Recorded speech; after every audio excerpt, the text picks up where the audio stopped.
Welcome to Athlete Chronicles, where sweat meets legacy and every champion's story gets the spotlight it deserves.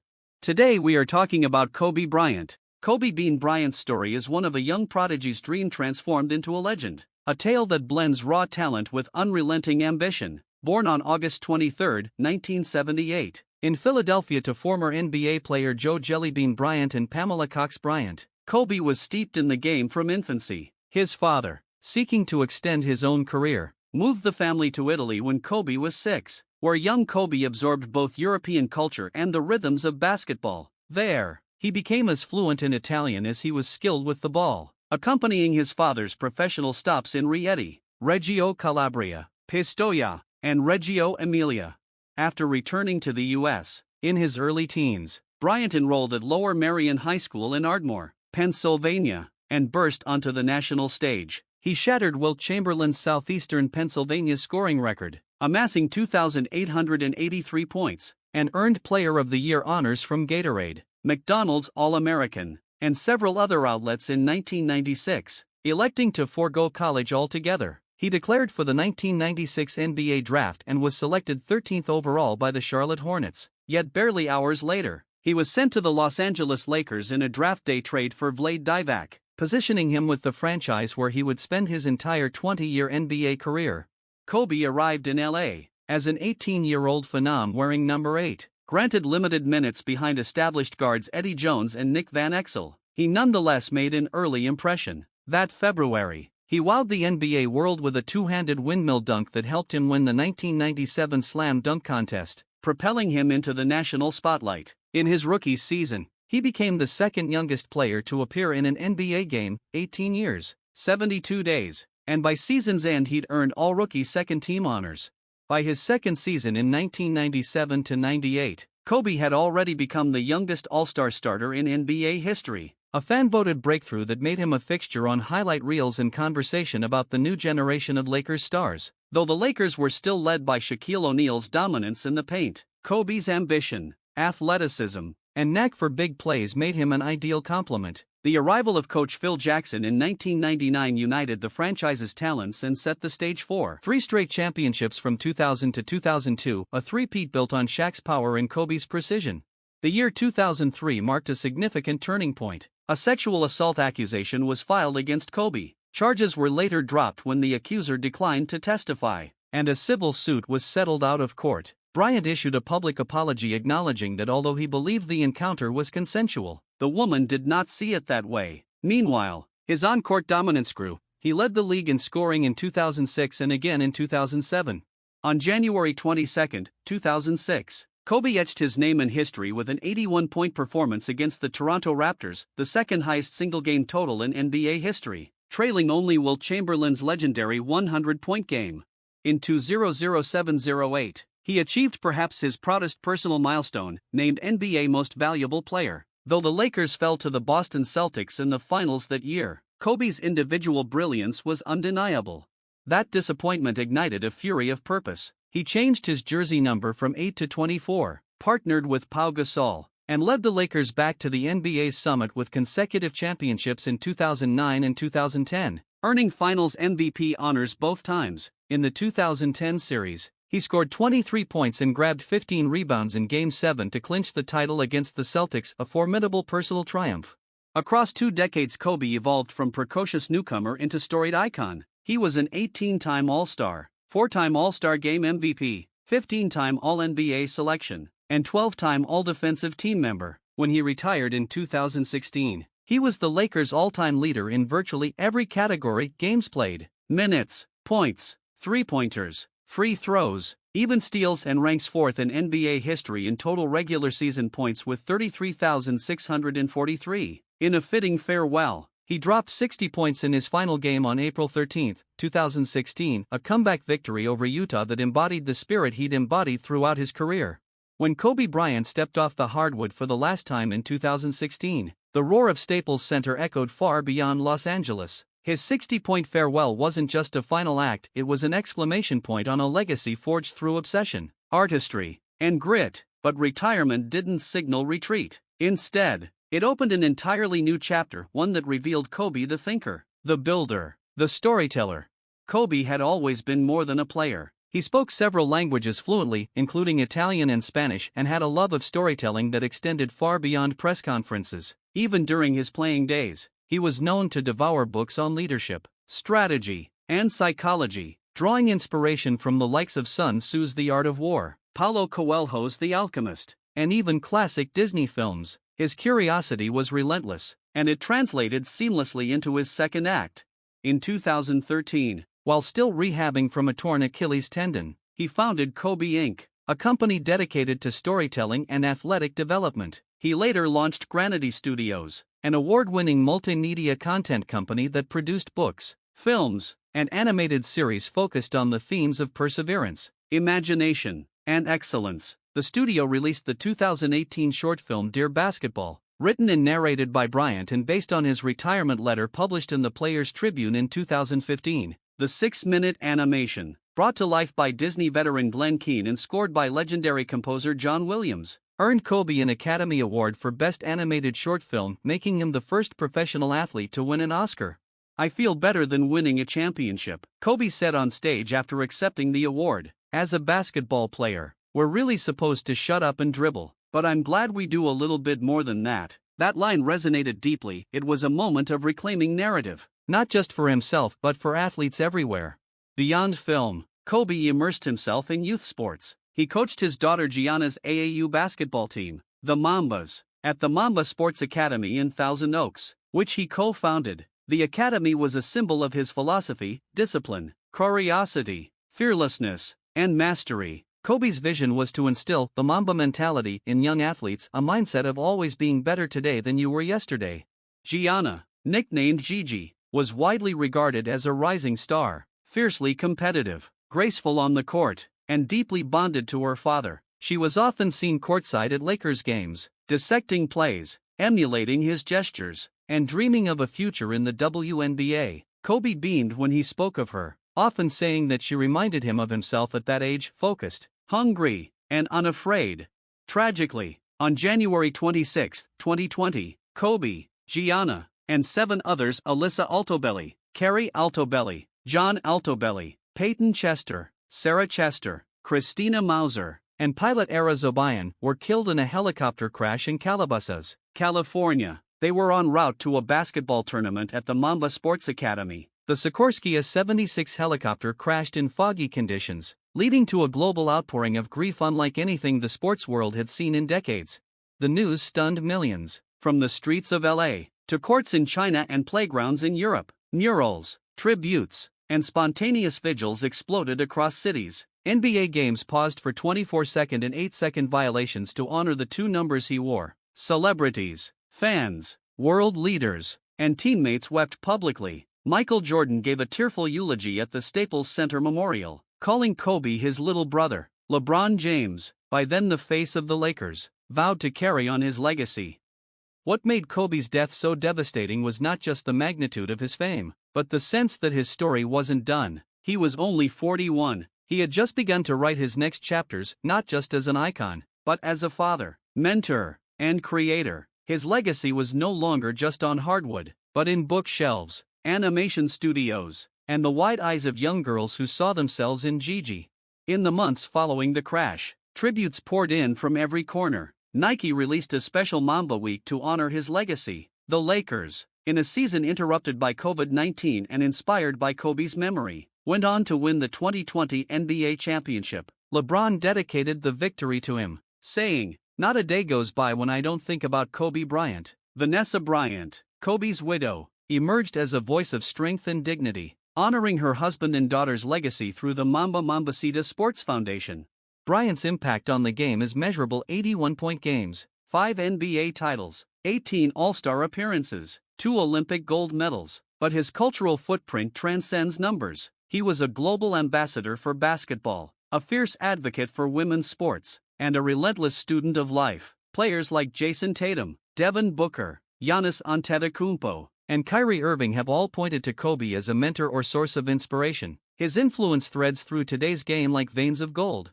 To understand Kobe Bryant fully is to understand the psychology behind the Mamba mentality. It wasn't just a catchy brand or locker room cliché, it was a belief system forged through obsession, solitude, and relentless self-improvement. Kobe invented the Black Mamba persona during the mid-2000s as a way to mentally compartmentalize his basketball self from the turbulence in his personal life. Inspired by Quentin Tarantino's Kill Bill, where the Black Mamba snake was described as fast, precise, and deadly, Kobe used the identity as armor. The Mamba can't be touched. The Mamba is about cutting throats, he said in a 2015 interview with ESPN.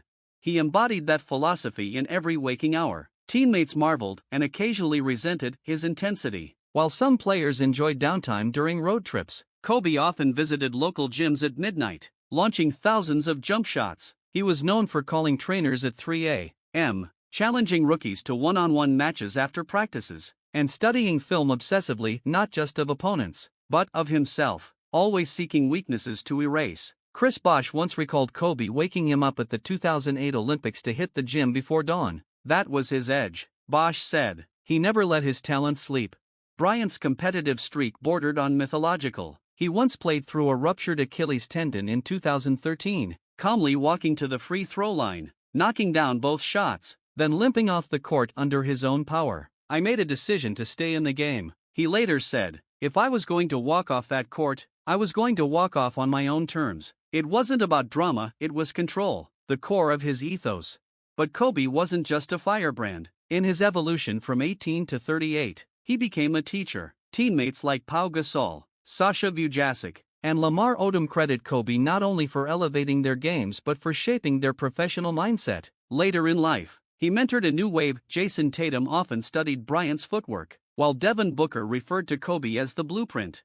His relationship with Shaquille O'Neal is perhaps the most famous case study in sports alpha dynamics. The two led the Lakers to 3 straight titles, but their contrasting personalities often combusted. Shaq, charismatic and easygoing, clashed with Kobe's more monastic, unforgiving approach. Public spats and tension ultimately led to O'Neal's trade to Miami in 2004. But over time, their relationship thawed. The two reconciled in later years, with Shaq emotionally recalling their last meaningful exchange. He was just proud. He said, "You were the most dominant, I was the most skilled." And I said, "You're right."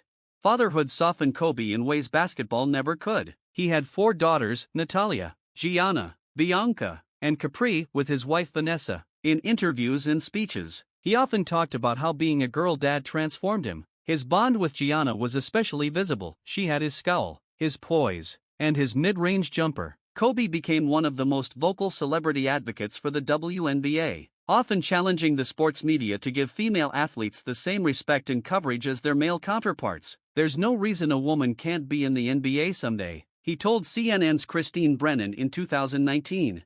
After retirement, Kobe published The Mamba Mentality, How I Play, 2018, a visual and philosophical guide to his playing career. With stunning photographs by Andrew D. Bernstein, the book gave readers an intimate look at his routines, strategies, and mindset. The pages read less like a how-to manual and more like a spiritual memoir. He detailed how he read opponents' foot pressure, studied referees' habits, and memorized shot trajectories. Everything was math. He once told a young player, "You control the variables. You control the game." Kobe's storytelling extended into fiction too. His Wisenered book series, written with Wesley King, blended sports with fantasy, teaching young readers about resilience, teamwork, and emotional growth through the eyes of basketball players at a magical training camp. The series made the New York Times bestseller list and was praised for its unique blend of sport and magic. Despite all his successes, Kobe wasn't immune to criticism. Early in his career, he was labeled selfish, difficult, and arrogant. Some questioned whether his relentless style alienated teammates or made him difficult to coach. But in hindsight, many saw those qualities not as flaws, but as artifacts of greatness. "He was intense because he cared," said Phil Jackson in 2016. "That edge, sometimes it cut deep, but it cut true." Kobe Bryant's cultural reach extended far beyond basketball. By the time he retired, he had become a global icon admired not just by athletes, but by CEOs, artists, musicians, and entrepreneurs. His appeal was multifaceted. He was a symbol of perseverance, reinvention, and quiet dominance. Brands clamored for his endorsement, but Kobe was selective. His partnership with Nike became one of the most iconic athlete-brand alliances in sports history. Beginning in 2003, The collaboration produced signature sneakers like the Zoom Kobe 4 and the Kobe 9 Elite, shoes renowned not just for their sleek design, but for their performance innovations. Many NBA players still wear his models today, citing the superior fit and symbolism. But Kobe wasn't interested in being just another celebrity endorser. He wanted ownership. In 2014, he invested $6 million in the sports drink company Body Armor. When Coca-Cola later acquired a majority stake in the company, Kobe's investment skyrocketed to over $200 million, making it one of the most lucrative athlete investments since Michael Jordan's equity in Nike. It wasn't luck, it was strategy. He studied business with the same intensity he once applied to guarding Allen Iverson. "You've got to obsess," he told Bloomberg Businessweek in 2016. "Whether it's the jump shot or the market, obsess." He also made a splash in media circles, appearing on The Ellen Show, Jimmy Kimmel Live, and The Tonight Show with surprising ease and humor. Fans who once saw him as stoic and inaccessible discovered a thoughtful, even goofy Kobe, one who recited Beyoncé lyrics, playfully roasted teammates, and doted on his daughters. The sharpness of his gaze remained, but it now came softened with perspective. "I had to learn how to sit with myself," he said in an interview with The New Yorker. "Basketball kept me busy, but afterward I had to ask, who am I without it?" He turned to creativity for answers. Kobe consumed screenwriting books, met with Pixar and Marvel executives, and surrounded himself with storytellers, animators, and novelists. He treated each project as a new arena, testing himself, stretching his imagination, refusing to coast on fame. He wanted to be great at it, said Glenn Keane, the animator who worked with him on Dear Basketball. "Not just dabble, master."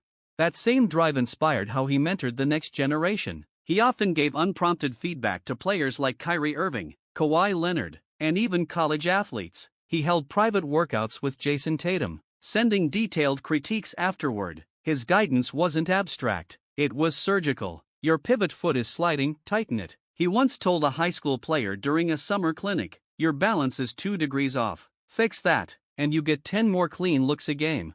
Even international stars like Luka Doncic were touched by his legacy. During a 2019 game in Dallas, Bryant trash-talked Doncic in Slovenian from courtside, stunning the rising star. "I didn't know who it was," Luka laughed afterward. "Then I saw him and was like, wow, Kobe's speaking my language." That global fluency, both literal and metaphorical, was a rare trait. Kobe wasn't just adored in America. He was revered in Italy, worshipped in China, and idolized in the Philippines. In 2019, China's Sina Sports named him the most popular retired athlete for the 5th consecutive year. His curiosity remained insatiable. He studied neuroscience to understand how the brain reacts to pressure. He explored ballet footwork to improve his balance. He read about samurai warriors to hone focus. He even met with authors like Malcolm Gladwell and poets like Dana Gioia, eager to explore language and rhythm. "If you're not curious, you're not evolving," he told a class at USC. Kobe's transition from icon to intellectual felt seamless, almost faded. But what set him apart wasn't talent, it was clarity. He understood his purpose and pursued it mercilessly. Whether on the court, in a boardroom, or with a pen in hand, Kobe brought the same ethos: compete with yourself, respect the craft, and don't fear the pain. And yet, for all his intensity, those who knew him best described a man who laughed often, who doted on his girls, and who had finally reached a kind of peace. "He was happy," said Derek Fisher. "You could feel it, like he'd finally made peace with being Kobe." Kobe Bryant's legacy was cemented in basketball's sacred halls long before his passing, but in death, it transcended sport entirely. On May 15, 2021, he was posthumously inducted into the Naismith Memorial Basketball Hall of Fame. The ceremony, delayed by the pandemic, was emotional, reverent, and piercingly human. Michael Jordan, who had mentored Kobe and regarded him as family, presented him. Vanessa Bryant, poised and heartbroken, gave a speech that rippled through every heart in the room. He was thoughtful, determined, a leader in every sense. She said, he was everything.